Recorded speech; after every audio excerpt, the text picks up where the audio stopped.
for the existence of God based on history. This argument is not based in abstract argument or facts. Rather, it is based in a historical reality where we can look at objective events which have occurred and attempt to discern whether or not God has been active in human history. One of the primary places that we might want to look would be the life of Jesus Christ. Individuals such as William Lane Craig and Gary Habermas have studied Jesus' life in great detail. His birth, his life, his death, and his resurrection all give some indication of divine intervention. His resurrection is a well-documented event, and apart from divine intervention would be a very hard thing to explain.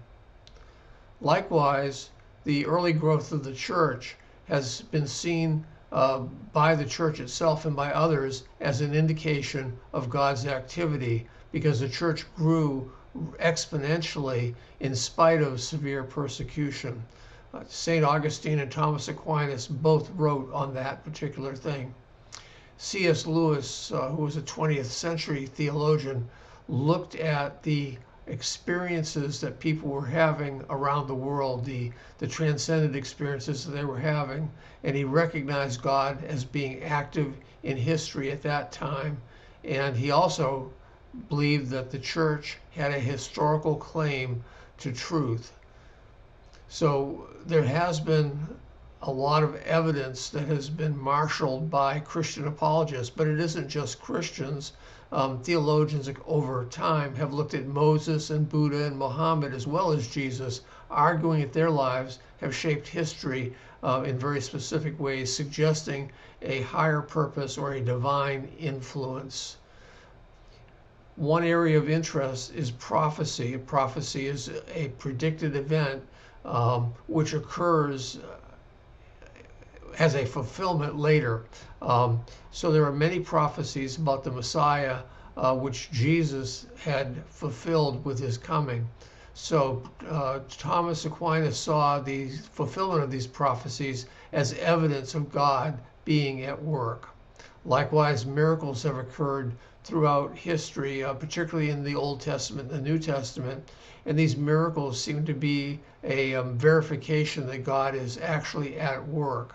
The miracles themselves demand a sense of God's intervention in order to make sense of them. History itself is shaped by God. Karl Barth and John Calvin have argued that history, rather than being a disjointed series of events, is actually a series of events that have been orchestrated by God to bring forth a divine purpose. So there is an ongoing involvement with humanity which is moving towards a definite end.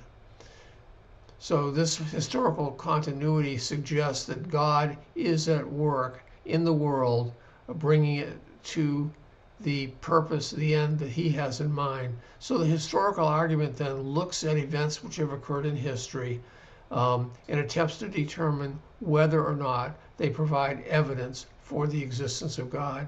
And when the life of Jesus and the early church, the religious experiences of those who have encountered God, the fulfilled prophecies and the miracles, all those things seem to point to the idea that God has been very active in human history. So the argument appears to be sound that we can determine that there is good evidence for God's existence based on a study of history.